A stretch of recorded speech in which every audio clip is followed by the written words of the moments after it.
Everyone, welcome to my YouTube channel. आज हम NCERT maths class 8 exercise 11.2 से इसका क्वेश्चन नंबर 3 करेंगे। देखिए क्वेश्चन नंबर 3 है, Rahman is making a wheel using spokes. He wants to fix equal spokes in such a way that the angles between any pair of consecutive spokes are equal. Help him by completing the following table. यहाँ पर है question में आपको दिया है कि Rahman is making a wheel using spoke. ठीक है, एक व्हील जो है ये टोटल है पूरा 360 डिग्री का। ठीक है, अगर इसमें स्पोक्स यूज किए जाते हैं 4 तो एंगल्स कितने डिग्री के बनेंगे? ये देखिए, ये 90 डिग्री का एंगल बन रहा है इसमें अगर हम 4 स्पोक्स यूज करते हैं। ठीक है, तो यहाँ पर क्वेश्चन भी यही है कि Rahman is making a wheel using spokes.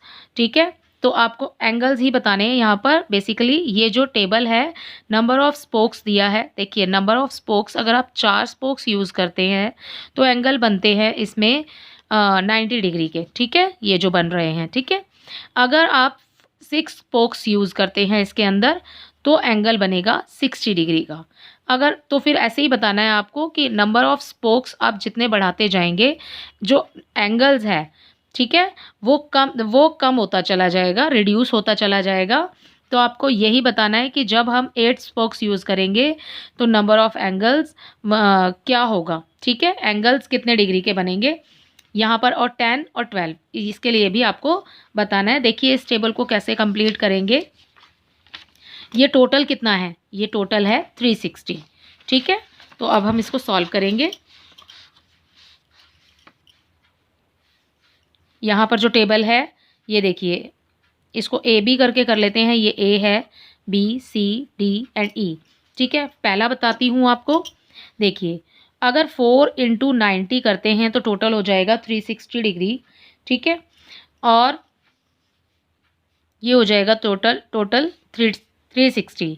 अगर इस 360 में आप 4 स्पोक्स यूज़ कर रहे हैं तो एंगल देखिए 90 डिग्री के बनेंगे। देखिए इसको कैसे कैंसिल करेंगे। टोटल है 360 और स्पोक्स यूज़ किए हमने 4। ठीक है, और अब हमें मान लीजिए नीचे वाला नहीं पता है तो देखिए कैंसिल करेंगे। 4 1 ज़ा 4, 4 9 ज़ा 36, और जो ये 0 है इसके साथ चला गया। ठीक है, तो ये हो गया 90 डिग्री। ठीक है, तो ये 360 से हमें काटना पड़ेगा जितने नंबर ऑफ स्पोक्स आपको दिए हैं। ठीक है, तो मैं सबको 360 से कैंसिल कर दूंगी। ठीक है, देखिए आप, ये पहला हो गया, ये आ गया 90 डिग्री। ओके, अब देखिए 360 लिखा आपने, अपॉन आ जाएगा 6, कैंसिल कीजिए। 6 1 ज़ा 6, 6 6 ज़ा 36 और 0 इसके साथ, तो ये आ गया 60 डिग्री। तो सेकंड भी ठीक है। ओके, अगर हमारे पास 8 स्पोक्स हम यूज़ करते हैं, ये हो गया 360 डिग्री, 8 स्पोक्स। ठीक है, कैंसिल कीजिए। 8 1 ज़ा 8, 8 4 ज़ा 32, ओके, 8 5 ज़ा 40, तो ये एंगल बनेगा 45 डिग्री का। ठीक है, अब देखिए थर्ड क्या है, 10, तो यहाँ पर आ जाएगा 10। ओके, ये आ गया 360, 0 से 0 कैंसिल कीजिए। ओके, तो ये बचेगा 36 डिग्री। तो इस वाले में आ जाएगा, if the number of spokes is equal to 10, so angle between a pair of consecutive spokes is equal to 36, जो कि हमारा आंसर आया है। लास्ट देखिए इसका 12, इफ़ दी स्पोक्स आर 12, अगर हम 12 स्पोक्स यूज़ करते हैं सो कैंसिल कीजिए। 12 1 ज़ा 12, 12 3 ज़ा 36 और 0 इसके साथ, तो ये हो गया 30 डिग्री।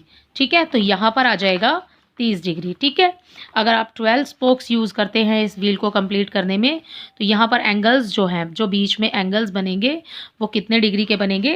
30 डिग्री। ओके, अब इसके क्वेश्चन में आपको इसके 3 पार्ट्स भी दिए हैं। चलिए चलते हैं इसके पार्ट्स की तरफ।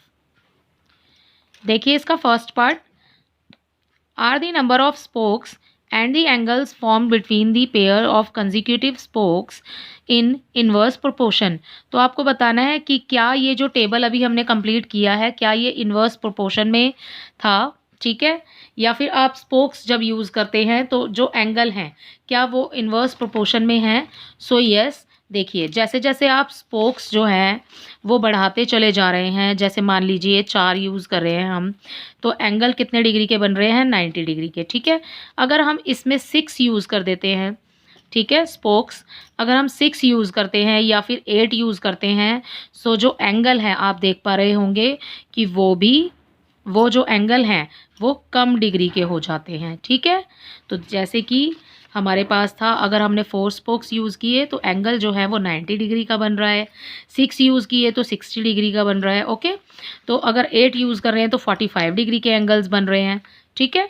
तो ये इन्वर्स प्रोपोर्शन में है, क्योंकि जब एक चीज़ बढ़ रही है तो दूसरी घट रही है, स्पोक्स बढ़ रहे हैं तो एंगल जो है वो हमारे कम हो रहे हैं।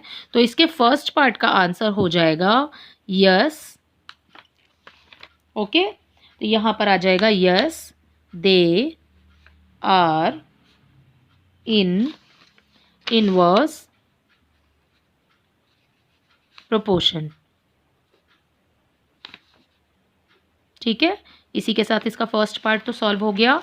सेकंड देखिए, calculate the angle between a pair of consecutive spokes on a wheel with 15 spokes, ठीक है। अभी तक हमने जो निकाला था वो तो 4, 6, 8, 10। अब आपको 15 स्पोक्स के लिए निकालना है, तो वही है जैसे हमने ऊपर किया है। एक व्हील कंप्लीट है 360 डिग्री, ठीक है, एंड उसमें 15 स्पोक्स आपको यूज़ करने हैं, तो बताना है कि एंगल कितने डिग्री का होगा, ठीक है। कैंसिल कीजिए, 15 1 ज़ा 15, 15 2 ज़ा 30 एंड 4 ज़ा 60, ठीक है। तो यहाँ पर आ जाएगा 24 डिग्री। तो इसी के साथ इसका बी पार्ट भी सॉल्व होता है, सेकंड पार्ट कंप्लीट। थर्ड देखिए, थर्ड है how many spokes would be needed if the angle between a pair of consecutive spokes is 40 degree. अब सारे में आपने टेबल जो किया है, आपने जितना भी किया है, अभी यूपीएस का सेकंड पार्ट भी किया है हमने, इसमें हमने सब में एंगल्स बताए हैं, ठीक है, कि कितने डिग्री के होंगे। ये यहाँ पर एक उल्टा दिया है आपको यहाँ पर एंगल दे दिया है, आपको नंबर ऑफ स्पोक्स बताना है कि नंबर ऑफ स्पोक्स कितना होगा। देखिए इसको कैसे करेंगे, इसको भी सेम करेंगे हम वैसे ही। थर्ड पार्ट है, टोटल कितना है 360 डिग्री, ठीक है। यहाँ पर कितना दिया है हमको, इसमें हमें इसमें दिया है 40 डिग्री, ठीक है। तो इसको कैंसिल करेंगे हम, 0 से 0 कैंसिल, 4 1 ज़ा 4, 4 9 ज़ा 36। तो यहाँ पर आंसर आ गया 9। सो यहाँ पर आप लास्ट में लिखेंगे हाउ मैनी स्पोक्स बोला है आपको, तो आप लिखेंगे 9 स्पोक्स वुड बी नीडेड, ठीक है। तो यहाँ पर लिखेंगे क्वेश्चन में से 9 स्पोक्स वुड बी नीडेड, ठीक है। इसी के साथ इसका क्वेश्चन नंबर 3 कंप्लीट होता है। आई होप ये क्वेश्चन आपको समझ आ गया होगा। ये इसका सॉल्यूशन थर्ड है।